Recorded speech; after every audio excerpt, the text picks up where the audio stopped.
Exploited, the Cyber Truth, a podcast by RunSafe Security. Welcome back, everybody, to another episode of Exploited, the Cyber Truth. I am Paul Ducklin, and I'm joined as usual by Joe Saunders, CEO and founder of RunSafe Security. Hello, Joe. Greetings, Paul. You're looking forward to this one, aren't you? Very much so. We have a great guest today. Yes, we have a super special guest today, and that is Madison Horn, who is National Security and Critical Infrastructure Advisor at Worldwide Technology. Greetings, Madison. Greetings, Paul and Joe. I'm going to go back and listen to more of the podcast to see if you guys call everyone a special guest. Remember, the thing about words like best is you can have equal best. Two people can win a gold medal. It's only when you say better that it kind of, by being relative, it becomes absolute. Please don't panic about that. Today's topic is collaboration in cyberspace. Madison, I hope you don't mind if I start off by asking you to tell us about your background, and in particular, how you came to see cybersecurity as the thing you think it is today. Basically something that, it's not just a product that you need to buy, it's almost something that we need as part of a well-functioning society.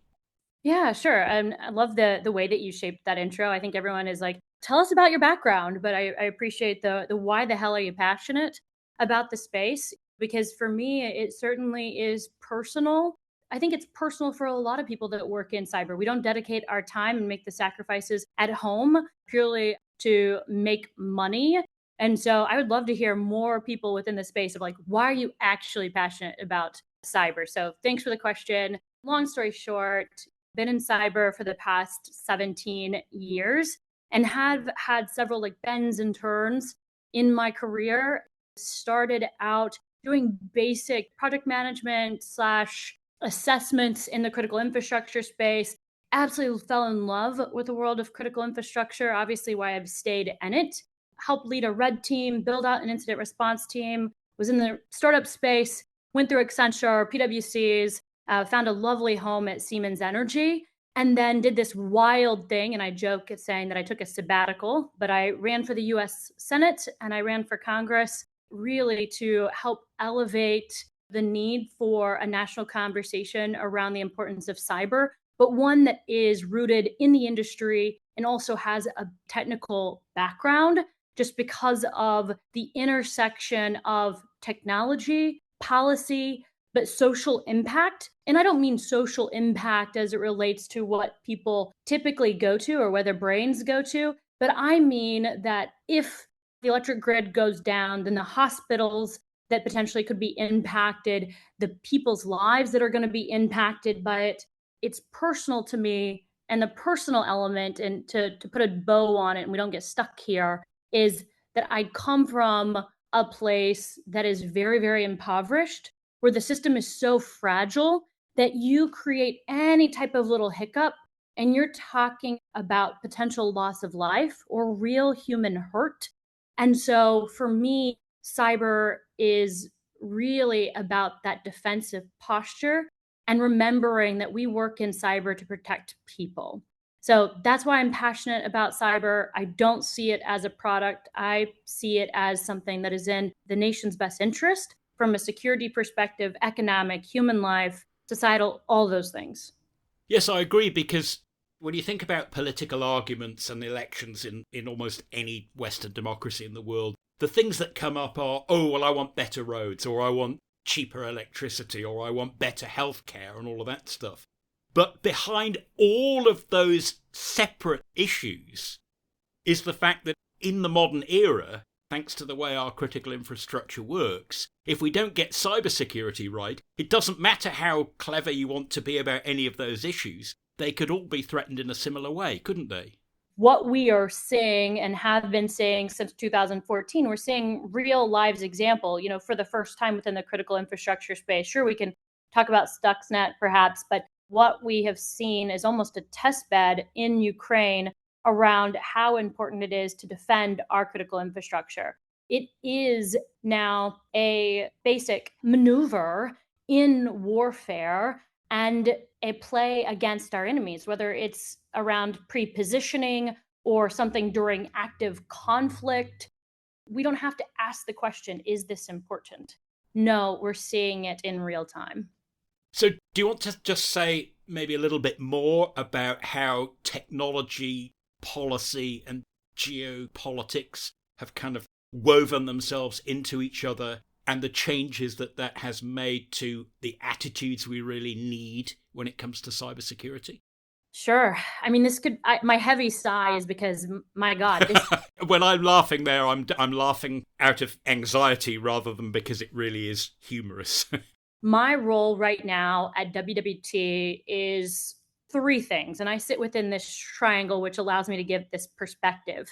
So at the top of that triangle really is being an advisor to our critical infrastructure sector on all things regulation, emerging threat, emerging technology, how it's being implemented, what are the new risks being introduced, et cetera, et cetera.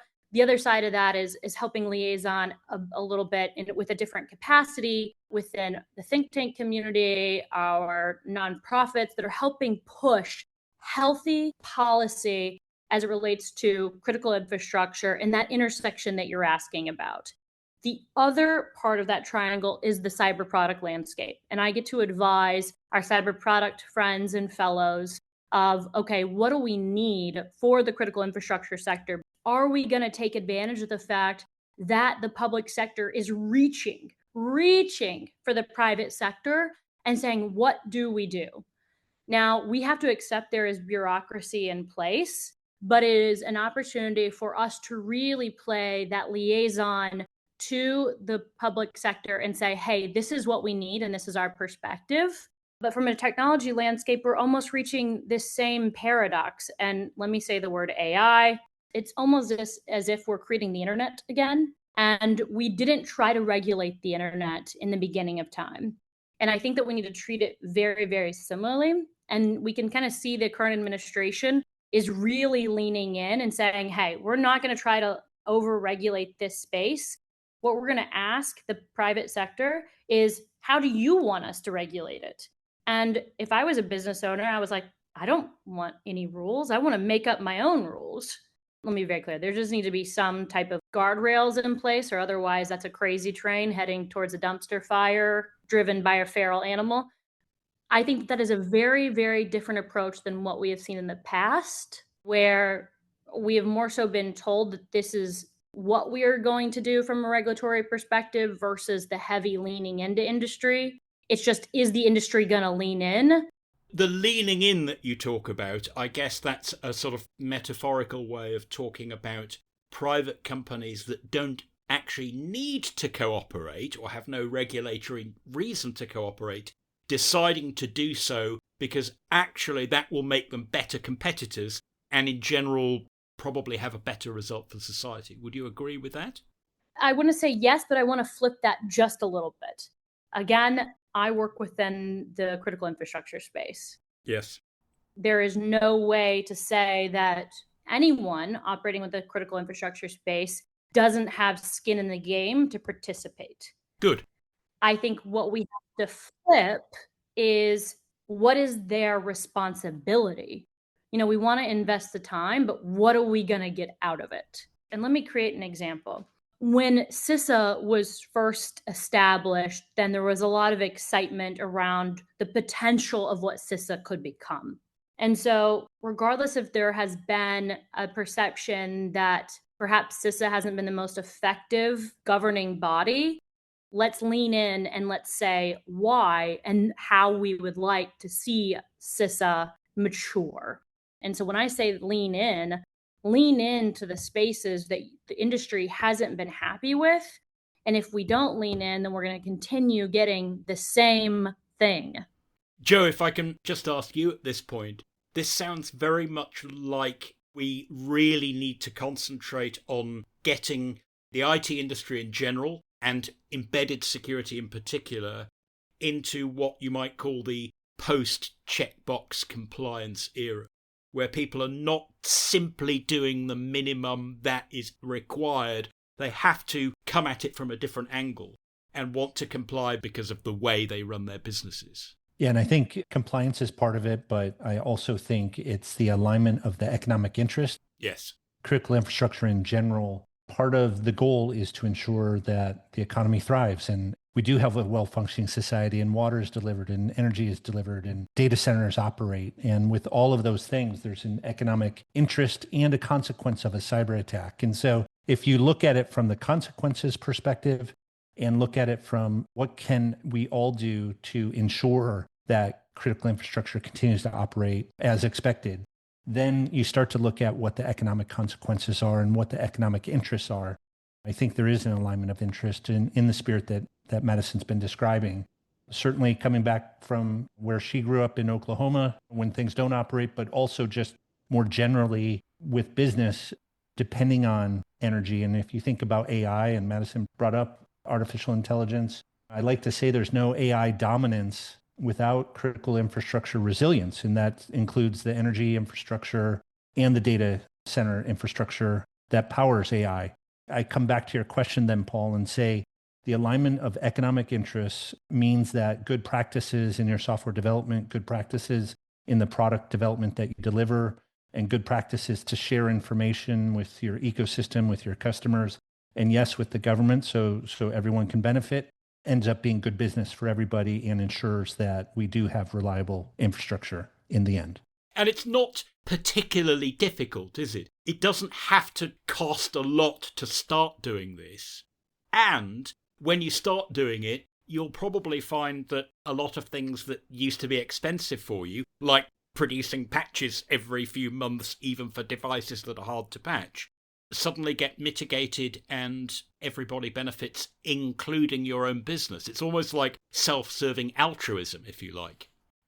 Madison, maybe you could give us some examples of what you might consider best-in-class collaboration between government and the private sector from the past, or examples where that sort of partnership has not worked out well, and what the critical difference is between them.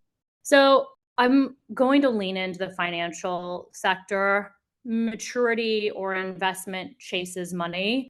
And this sector is by far, I would say, the most resilient.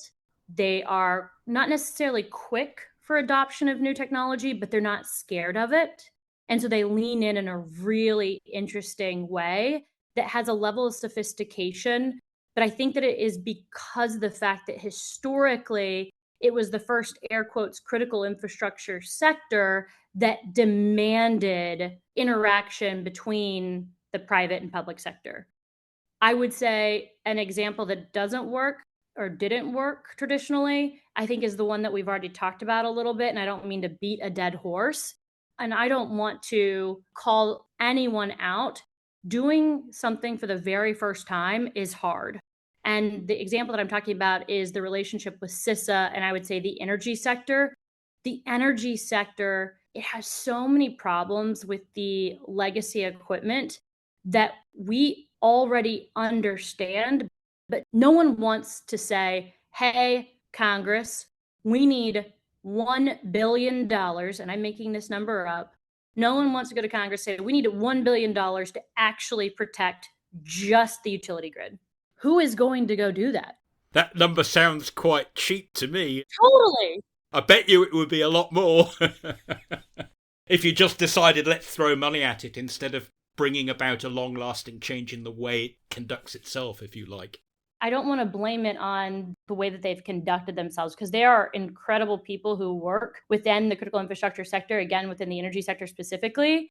They're operating with a very, very, very thin budget. Yeah. That is based on rates that are capped. And so how can you continuously increase a budget when you can't have rate increases? Your hands are tied. So sure, in the way that we operate in allocating funds, but I think we're just getting to a point, we being the collective public sector, okay, now we understand the problem. It's all this outdated legacy equipment that was never intended to be on the internet. And holy crap, how do we rebuild the entire energy grid around the United States and ensure that China can't be sitting in it on a day-to-day basis? I mean, that's what we would have to do. Yes. Part of the issue is the legacy code is a massive problem.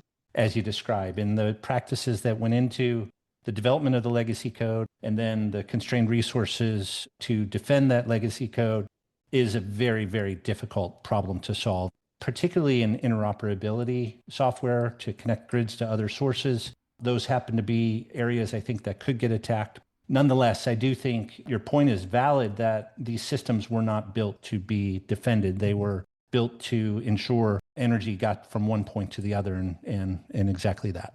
From the energy sector point of view, I feel sorry for the experts there.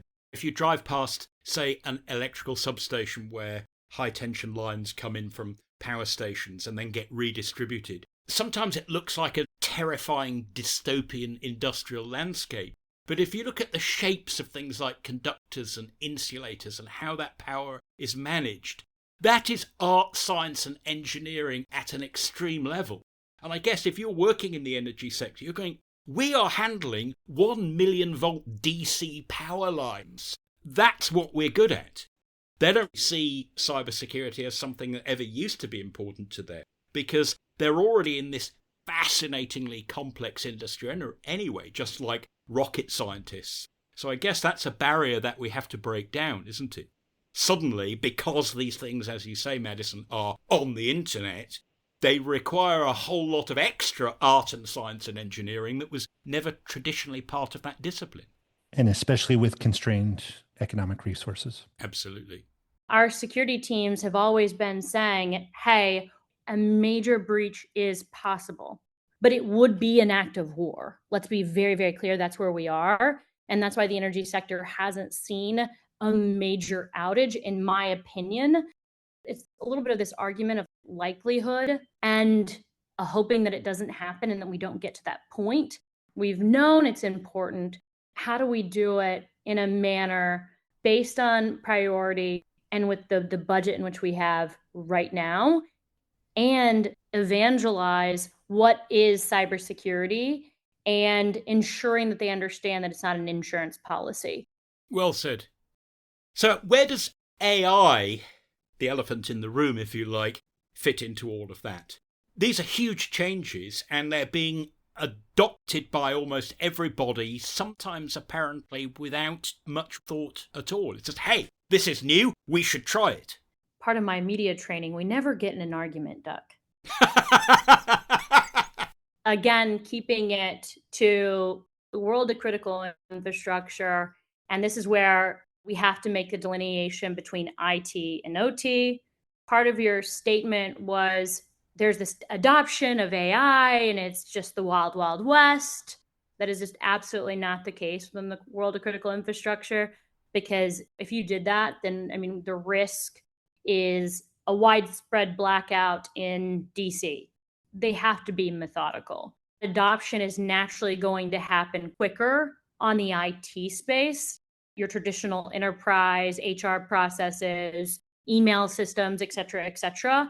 But in the OT world, when we're talking about operational technology, then AI is still very much in, I would say, that R&D phase, that use case and development phase. It's a lot around monitoring, understanding normal in the environment, helping with maintenance windows and doing some predictions on that front. In the OT space, you can't deploy something and get it wrong. You just can't.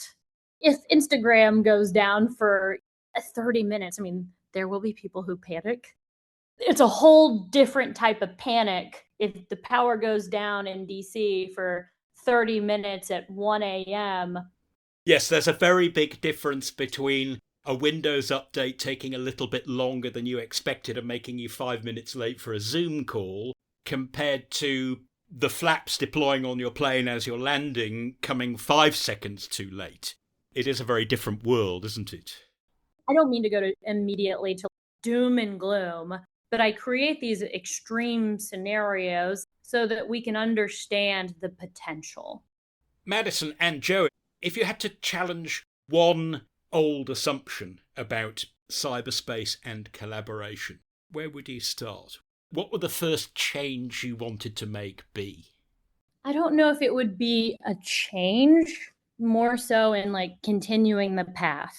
That's a better situation to be in, isn't it, than having to stop people doing one thing and start doing something different. I am a glass half full type of gal, right? Good.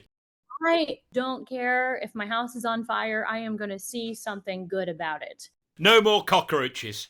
Sure. So, yeah, that's hysterical, actually. It threw me off for a second. The World Economic Forum comes out with a survey every single year of what CISOs, what executives, what industry leaders believe is one of the major problems.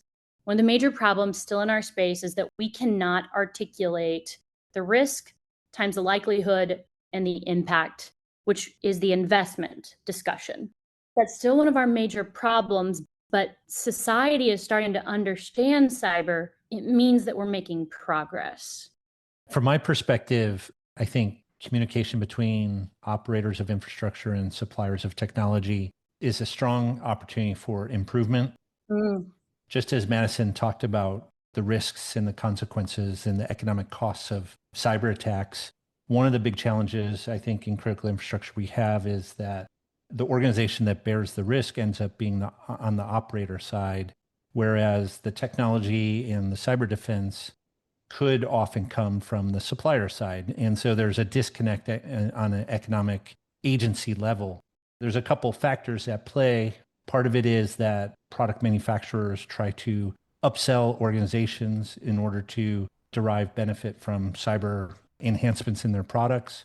And that's not necessarily in the interest of the operator. And the organizations that purchase the technology are usually making long-term capital investment, and they want that technology to last 10, 15, 20, 30 years. So that's one big area. I think another big area is that there's been a lot of talk about memory safety and memory safe languages, and the issue there, of course, in infrastructure. Just as we talked about maybe web-enabled applications and the software infrastructure in enterprise IT, it can be swapped out more easily. Rewriting software and deploying that across critical infrastructure is a non-starter also. And so for me, I see ultimately there is a national security aspect, there's an economic question here, and then there's a technological question here. And in my view, that collaboration between the operator and the supplier is a key one to help really understand what the shared security concerns could be, and are there more economical ways to produce an outcome that prevents exploitation or some really grave consequence. So this is a sort of secure by demand, secure by design cooperation or combination, isn't it? And that's not secure by demand that you bash your hand on the table. It's basically saying, as the consumer of a product, you will try and draw the market in a way where it takes you where you want to go. Because Joe, you did a survey recently about automotive consumers, didn't you? Where a very large percentage of people said, we expect cybersecurity to improve, but a very small percentage said, and we're prepared to pay extra for it. It was quite clear that they said, it's your job to build it in the first place, which is quite a warming thing to hear, isn't it? It sends quite a clear message to the industry itself. It does. And then I'd point out that in the healthcare ecosystem, health providers are starting to really discriminate when they buy new medical devices. Yes. Those that have security protections built in versus those that do not. I love that you brought up secured by design. I'm obsessed. I think it is, again, a huge sign of maturity within not just the product space, but in the cybersecurity field in general, and really ensuring that we understand as an industry that cyber resilience, dare I say the term, is a shared responsibility. It is not just the customer's responsibility, but it is also the vendors, the individuals who implement the technology, and also our end users. Amen, sister. I agree with that very strongly. It really is something for all of us, isn't it? It's not just, oh, well, some industry expert must do it or some government body should mandate it. We all have to care and we all have to make it happen. The problem and the threat are too large for us to go alone. Absolutely. With China having already pre-positioned, I'll call them cyber bombs in U.S. critical infrastructure, there is a risk here from a national security perspective also to add to the equation. There is a government interest. I do see critical infrastructure as an extension of national security, and finding that mission to ensure we maintain a well-functioning society and critical infrastructure operates is then an extra dimension here that has to be factored in. There has to be ways that the government can enable or help industry enable themselves to adopt secure by demand and secure by design principles. So, Madison and Joe, to finish up, because I'm conscious of time, what bold steps, if that's not too bold a term in its own right, would you like to see government and industry leaders agreeing on to improve safety and security in critical infrastructure over the next 10 years or more? I do think within our space, ego and ownership and the bureaucracies get in the way. And so going back to the initial beginning of this conversation, when you asked me around what do you think that we could do more of in the public-private partnership, continue to lead in and to do it from a place that is based on that initial mission and why you're dedicated to the cyber landscape. We all get so exhausted from the conference calls, from feeling like we're constantly saying the same things over and over again. But I think what we need to continue to do is own our space, advocate for our space, and always have perspective that is void of ego. And I think that we can achieve whatever we damn well please. In my view, and I've talked about this in the context of Taiwan in the past, and I think it's true in the US today, if there is a form of deterrence that takes the shape of a couple different layers, one is to punch back. And if there's information sharing that critical infrastructure can use and the US government can punch back, that's a form of deterrence. I also think that there may be some form of incident response that can be enabled across the US to help some form of cyber force in the US to train people and get people up to speed further. And then a third one I have, which shouldn't surprise anybody, but I do think there's a form of resilience in software, a level that needs to be adopted. And when we talk about the legacy code, I envision a way to prevent exploitation of legacy code in general. In my mind, then, if you think about those three areas, punching back, having a form of incident response, and then having software that protects software that's already deployed so you don't have to rewrite it. Those are three forms of resilience that I think matter and make a difference and ultimately will maintain a well-functioning society. I feel like you're talking, you just created 3 other podcasts. You're not wrong.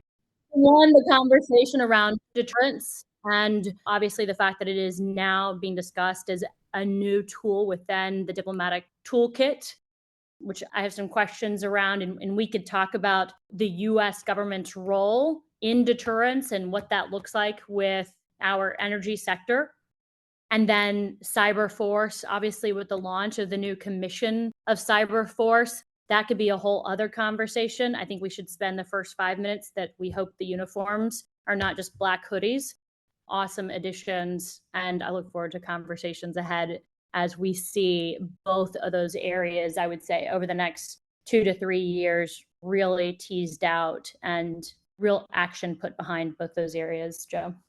Madison, I think that's a really upbeat and positive way on which to finish. So I'd like to say at this point that is a wrap for this episode of Exploited, the Cyber Truth. I think you have shown, if I may quote a truism, that things work better together when we work better together, and very definitely that is the case in cybersecurity. So thanks to everybody who tuned in and listened. If you find this podcast insightful, please don't forget to subscribe so you know when each new episode drops. Please like and share us on social media as well. Don't forget to recommend us to all of your team so they too can benefit from Madison and Joe's insights, wisdom, and passion for cybersecurity. And remember, everybody, stay ahead of the threat. See you next time.